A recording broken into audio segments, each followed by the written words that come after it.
हरे कृष्ण। सेठ जी श्री जयदयाल जी गोविंद का गीता प्रेस के संस्थापक के प्रवचनों से यह संग्रहित किया गया है। इसमें श्री सेठ जी कह रहे हैं कि नए पढ़े लिखे लड़के लड़कियों में तो इतना फैशन आ गया है कि वे खर्च के बारे तंग रहने पर भी वेशभूषा में खर्च कम नहीं कर सकते। साथ ही शरीर की सजावट और सौंदर्य वृद्धि की चीज़ें इतनी बरतने लगे हैं कि उनमें एक एक व्यक्ति के पीछे इतने पैसे लगते हैं कि उतने पैसे से एक गरीब गृहस्थी का काम चल सकता है। इन चीज़ों के व्यवहार से आदत बिगड़ती है, अपवित्रता आती है और स्वास्थ्य भी बिगड़ता ही है। धर्म की दृष्टि से तो ये सब चीज़ें त्याज्य हैं ही। एक बात और है, सौंदर्य की भावना में छिपी काम भावना रहती है। जो स्त्री पुरुष अपने को सुंदर दिखलाना चाहते हैं, वे काम भावना का विस्तार करके बल बुद्धि और वीर्य के नाश द्वारा अपना और समाज का बड़ा अपकार करते हैं। समाज में बहुत सी रस्म रिवाज भी ऐसे ही हैं।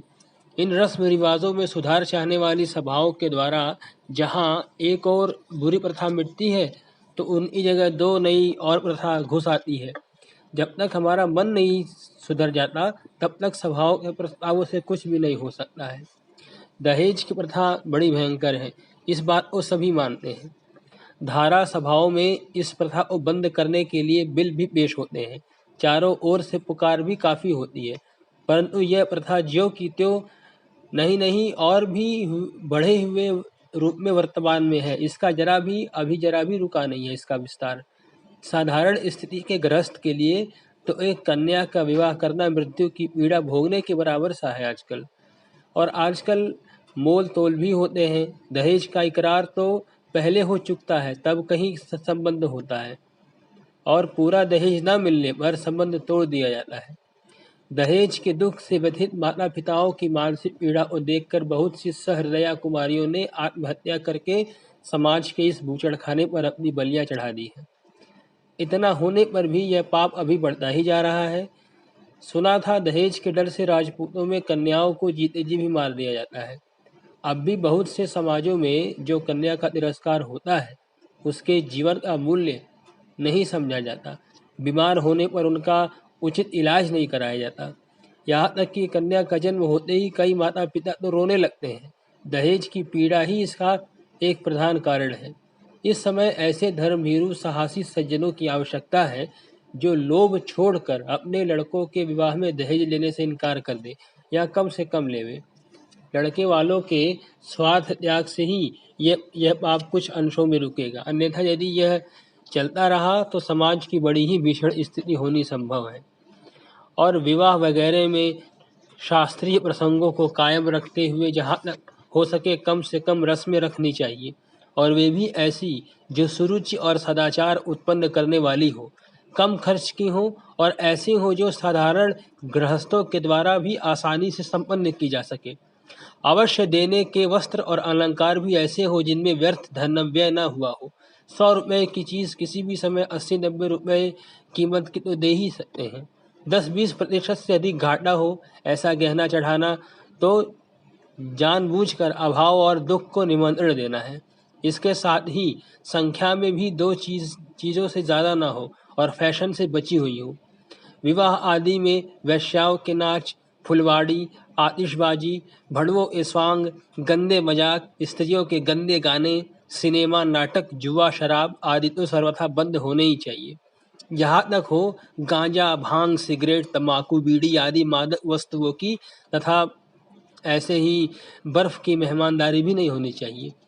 बारातियों की संख्या थोड़ी होनी चाहिए और उनके स्वागत में कम से कम खर्च हो। सादगी और सदाचार की रक्षा हो, ऐसा प्रयत्न स्वयं बारातियों को करना चाहिए। लड़की वाले के घर जाकर उससे अनाप शनाप मांग करना और ना मिलने पर नाराज होना तो एक तरह का कमीनापन है। इन सारी चीज़ों का ध्यान रखना चाहिए। लड़कियों के विवाह में भी बहुत बड़ी उम्र होने लगी है। बाल विवाह प्रथा से तो हानि हुई है।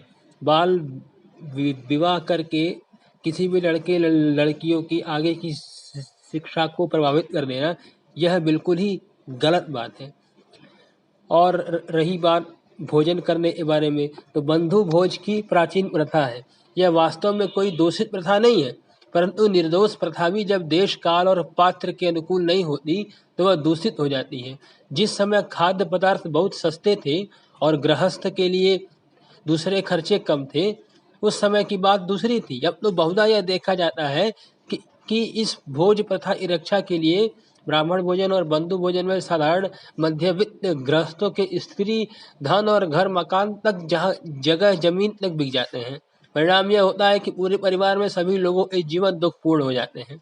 विवाह और ऐसे फंक्शन के अवसर आदि पर दूसरे देश से कुटुंबियों का जो आना जाना है, इसकी भी कमी करनी चाहिए, क्योंकि इसमें भी विशेष धन व्यय होता है तथा लोगों को जाने आने में हैरानी भी बहुत होती है।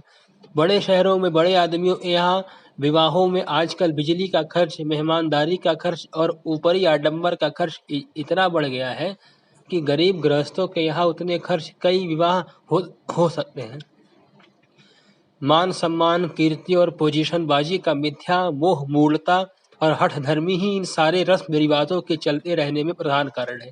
अतएव इन सबको छोड़कर साहस के साथ ऐसे रस्मों को त्याग देना चाहिए।